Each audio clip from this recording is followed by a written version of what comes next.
Pernahkah Anda mendengar tentang tambang emas misterius yang menyimpan rahasia kelam? Di Purbalingga, Jawa Tengah, seorang penambang bernama Sabar menemukan kekayaan tak terduga, tetapi semuanya datang dengan harga yang tak terbayangkan. Bagaimana nasibnya setelah itu? Saksikan cerita lengkapnya di video ini. Di kaki bukit terpencil di Purbalingga, Jawa Tengah, hidup seorang penambang sederhana bernama Sabar. Kehidupan Sabar penuh perjuangan. Setiap hari, dia berangkat subuh menuju tambang rakyat, berharap bisa menemukan emas untuk menghidupi istri dan anaknya. Bersama sahabatnya, Iksan, mereka bekerja keras, meskipun hasilnya seringkali tidak seberapa. Sabar memiliki seorang istri bernama Ningsih yang selalu setia mendukungnya. Mereka tinggal di rumah kecil yang hanya memiliki 2 kamar, dengan perabotan sederhana yang sudah termakan usia. Namun, kehidupan mereka berubah drastis setelah sebuah kejadian aneh yang terjadi di tambang. Suatu malam, ketika Sabar dan Iksan masih berada di tambang untuk menyelesaikan pekerjaannya, seorang pria tua dengan wajah penuh kerutan mendekati mereka. Pria itu mengenakan pakaian serba hitam dan membawa tongkat kayu yang tampak usang. "Kalian berdua mencari emas di sini?" tanya pria tua itu dengan suara parau. Sabar dan Iksan saling pandang sebelum akhirnya menjawab, "Iya, Pak. Tapi hasilnya tidak pernah banyak. Kami hanya mencoba bertahan hidup." Pria tua itu tersenyum tipis.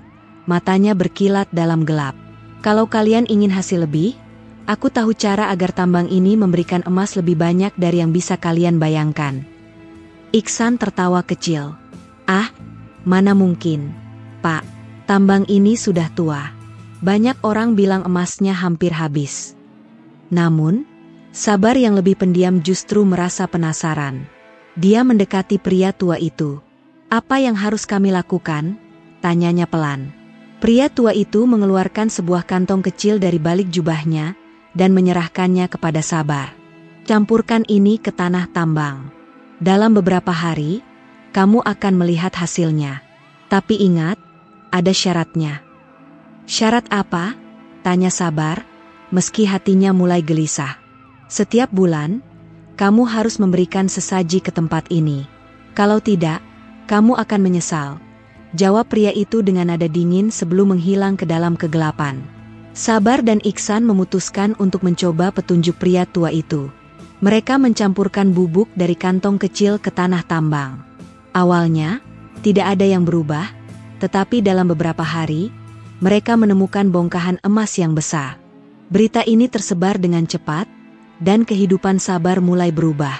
Dalam waktu singkat, Sabar membangun rumah baru, membeli mobil, dan membuka usaha lain di kota.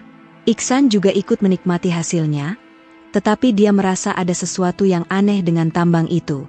Sementara itu, Ningsih, yang tidak mengetahui rahasia di balik kekayaan suaminya, merasa senang melihat keluarganya hidup berkecukupan. Namun, di balik kesuksesan itu, Sabar harus menjalankan ritual yang diperintahkan oleh pria tua tersebut.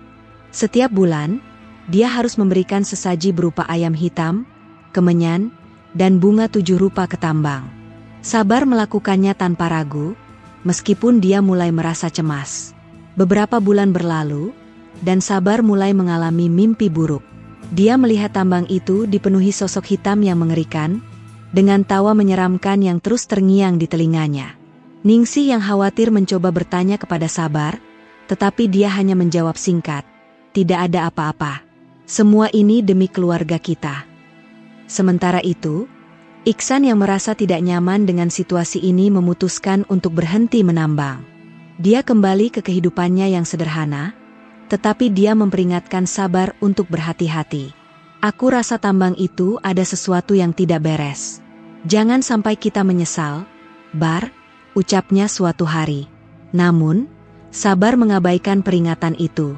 Baginya, kekayaan yang dia dapatkan terlalu berharga untuk dilepaskan.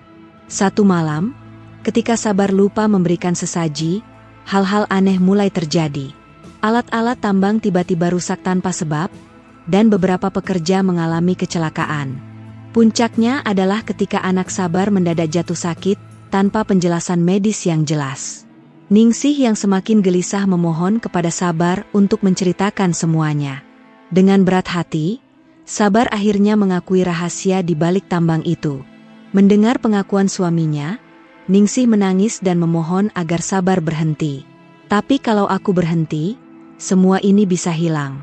Kita bisa kembali miskin, jawab Sabar dengan suara gemetar. Biarlah kita miskin, asal kita selamat, balas Ningsih tegas. Namun, sebelum Sabar sempat mengambil keputusan, tambang itu runtuh pada suatu malam. Beberapa pekerja yang masih berada di dalam tambang tidak pernah ditemukan. Sabar yang merasa bersalah mencoba menemui pria tua itu lagi, tetapi dia tidak pernah muncul. Kehidupan Sabar kembali hancur. Kekayaannya lenyap dalam sekejap, dan dia harus menjual semua asetnya untuk membayar utang. Ningsih yang masih setia mencoba menguatkan Sabar, tetapi dia tahu bahwa suaminya tidak akan pernah sama lagi. Pada suatu malam, Sabar pergi ke tambang untuk terakhir kalinya. Dia membawa sesaji, berharap bisa memperbaiki kesalahannya. Namun, sosok hitam besar muncul dari dalam tambang, menarik Sabar ke dalam kegelapan. Keesokan harinya, tubuh Sabar ditemukan tergantung di pintu masuk tambang dengan wajah penuh ketakutan. Ningsih dan Iksan memutuskan untuk meninggalkan desa itu. Tambang tersebut kini ditutup, dan orang-orang hanya berbicara tentang kisahnya dengan nada berbisik. Bukit di Purbalingga itu tetap berdiri kokoh, menyimpan misteri yang tidak pernah terpecahkan. Apakah kekayaan sebanding dengan risiko kehilangan segalanya? Bagikan pendapat Anda di kolom komentar dan jangan lupa untuk subscribe, agar tidak ketinggalan cerita seram lainnya.